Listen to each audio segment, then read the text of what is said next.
आज हम देखेंगे प्रधान कार्यालय खाते तथा शाखा खाते का मिलान, reconciliation of head office and branch accounts.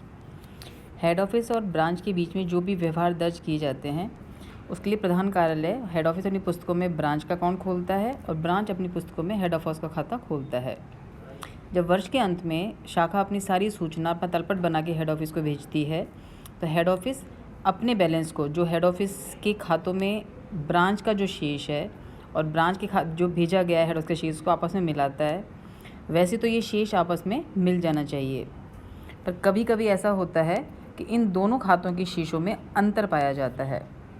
इस अंतर के कई कारण हो सकते हैं, जैसे रोकड़ या माल का मार्ग में होना, अंतर शाखा व्यवहार आदि। ऐसी स्थिति में शाखा तलपट की मदों का प्रधान कार्यालय की पुस्तकों में समामेलन करने से पहले इन शेषों के अंतर के कारण ज्ञात करके उनके लिए आवश्यक समायोजन की प्रविष्टियाँ की जाती हैं। इसे हम हेड ऑफिस और शाखा खाते का समाधान करना यानी रिकन्सिलिएशन करना कहते हैं। जिन व्यवहारों के कारण प्रधान कार्यालय खाते और शाखा खाते में अंतर पाया जाता है उसमें सबसे पहला जो मुख्य है वो है हमारा कैश इन ट्रांजिट, मार्गस्थ रोकड़।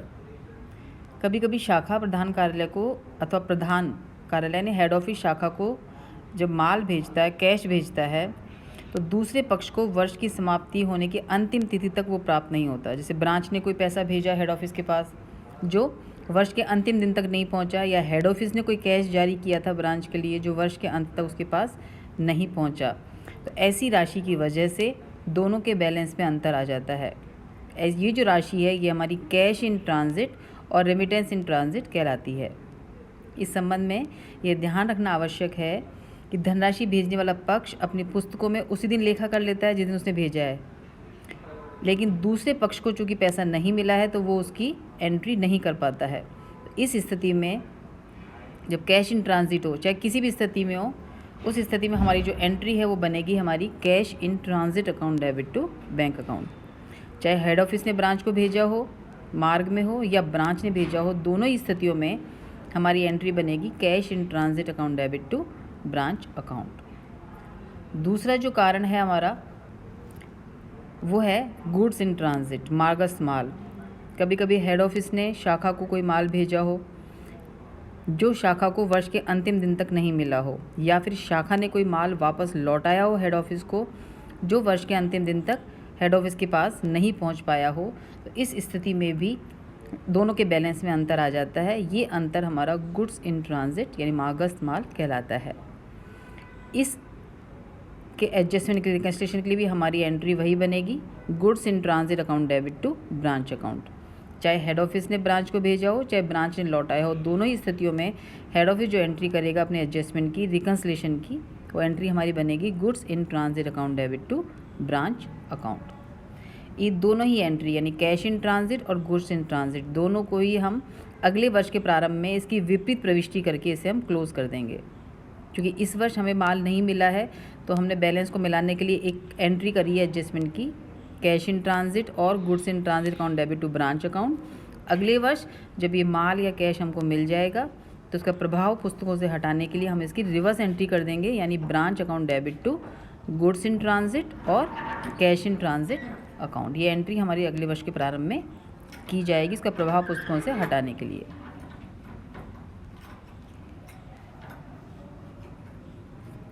कैश इन ट्रांजिट और गुड्स इन ट्रांजिट की जो हम एडजस्टमेंट एंट्री करते हैं उसकी शाखा अपनी पुस्तकों में कोई भी एंट्री नहीं करती है। इसकी एंट्री सिर्फ हेड ऑफिस अपनी पुस्तकों में करता है और इन दोनों ही चीज़ों को, गुड्स इन ट्रांजिट और कैश इन ट्रांजिट को, अपनी बैलेंस शीट में वो असेट साइड में दिखाता है। दूसरा जो एक चीज़ हमको ध्यान रखनी है वो है हमारा स्थायी संपत्ति के खाते, अकाउंट्स ऑफ फिक्स्ड एसेट्स। सामान्यतः ब्रांच द्वारा प्रयोग की जाने वाली समस्त स्थायी संपत्तियां जैसे भवन, फर्नीचर, फिक्सचर, मशीनरी आदि के लेके हेड ऑफिस ही अपनी पुस्तकों में रखता है। शाखा इसको मोस्टली अपनी पुस्तकों में इसकी कोई प्रविष्टि अलग से डेप्रिसिएशन की नहीं करती है।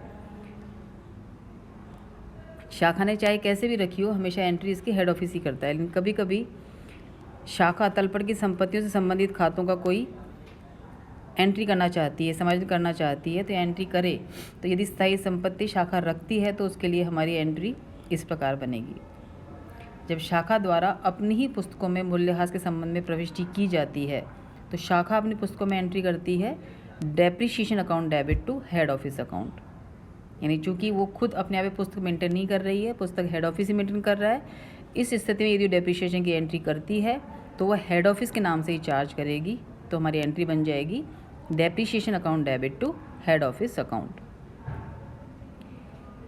और इस स्थिति में प्रधान कार्यालय हेड ऑफिस अपनी पुस्तकों में एंट्री करेगा branch account debit to particular fix assets account. यानी संपत्ति का नाम आ जाएगा, जो भी है furniture, fixture, building, machinery.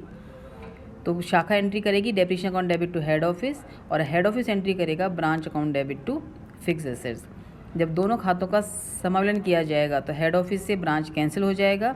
Ultimately हमारी एंट्री बन जाएगी पुस्तकों में depreciation account debit to fix assets, जिसके वर्ष के अंत में इस डेप्रिसिएशन को हम स्टेटमेंट ऑफ P&L से क्लोज कर देंगे।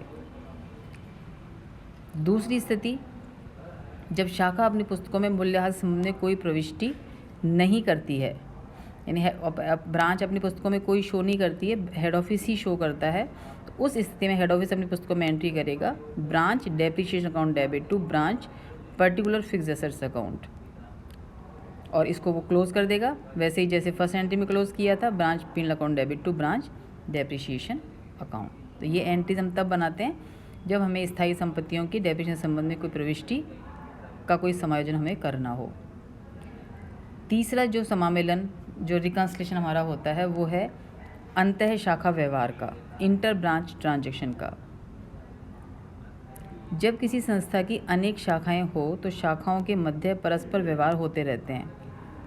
जैसे एक शाखा द्वारा दूसरी शाखा को माल प्रेषित करना, एक शाखा द्वारा दूसरी शाखा को नकद राशि भेजना, ये व्यवहार अंतः शाखा व्यवहार कहलाते हैं। मतलब हेड ऑफिस के डायरेक्शन से एक ब्रांच दूसरी ब्रांच को माल भेजती है या कैश देती है तो इसे हम इंटर ब्रांच ट्रांजैक्शन कहते हैं। इन ट्रांजैक्शंस के लिए शाखाओं की पुस्तकों में किसी शाखा को डेबिट या क्रेडिट नहीं किया जाता है। मतलब शाखा कभी भी जिसको देगी या जिससे लेगी उससे एंट्री नहीं करती है, वो ये सोच के एंट्री करती है जैसे उसने हेड ऑफिस को ही दिया है या हेड ऑफिस से ही उसने लिया है। जैसे अजमेर शाखा ने कुछ माल जोधपुर शाखा को भेजा है तो यहाँ पे अजमेर शाखा भेजने वाली है और जोधपुर शाखा लेने वाली है। तो यहाँ पे अजमेर शाखा इस तरह से एंट्री करेगी जैसे उसने हेड ऑफिस को माल लौटाया है और जोधपुर शाखा इस तरह से एंट्री करेगी जैसे उसको हेड ऑफिस ने माल भेजा है। तो यहाँ पे in the books of Ajmer branch वो एंट्री करेगा माल लौटाने की। तो माल लौटाने की एंट्री हो जाएगी हमारी head office account debit to goods received from head office. Narration में आ जाएगा हमारा goods send to Jodhpur branch under head office instructions. Narration show करेगा कि हमने इसको दूसरी ब्रांच को भेजा है, पर एंट्री में ऐसी ही एंट्री बनानी है जैसे इसने हेड ऑफिस को माल वापस लौटा दिया है। इसी तरह से जोधपुर ब्रांच इस माल को प्राप्त करने की एंट्री ऐसे करेगा जैसे उसने हेड ऑफिस से माल प्राप्त किया है। तो एंट्री बन जाएगी हमारी goods received from head office account debit to head office. Narration में शो कर देंगे हम goods receive from Ajmer branch. और प्रधान कार्यालय की पुस्तकों पे ये तो अलग अलग ब्रांच की पुस्तकों में हो गई। हेड ऑफिस अपनी पुस्तकों में दोनों की मिला के एंट्री कर देगा तो उसकी एंट्री यहाँ बन जाएगी, लेने वाले को डेबिट कर देंगे, यानी Jodhpur branch account debit to Ajmer branch account. यानी इसमें जो रिसीवर है उसको डेबिट कर देंगे, गिवर को हम क्रेडिट कर देंगे। तो यहाँ पे लेने वाला जोधपुर ब्रांच है तो जोधपुर ब्रांच अकाउंट डेबिट, देने वाला अजमेर ब्रांच है टू अजमेर ब्रांच अकाउंट। और नरेशन अपना आ जाएगा good send by Ajmer branch to Jodhpur branch. इसी तरह से यदि कोई खर्चे किए हैं किसी ब्रांच ने या कोई कैश किसी को दिया है तो भी इस तरह से एंट्री बनेगी जैसे उसने वो कैश हेड ऑफिस से लिया है या उसने ये कैश हेड ऑफिस को वापस लौटाया है।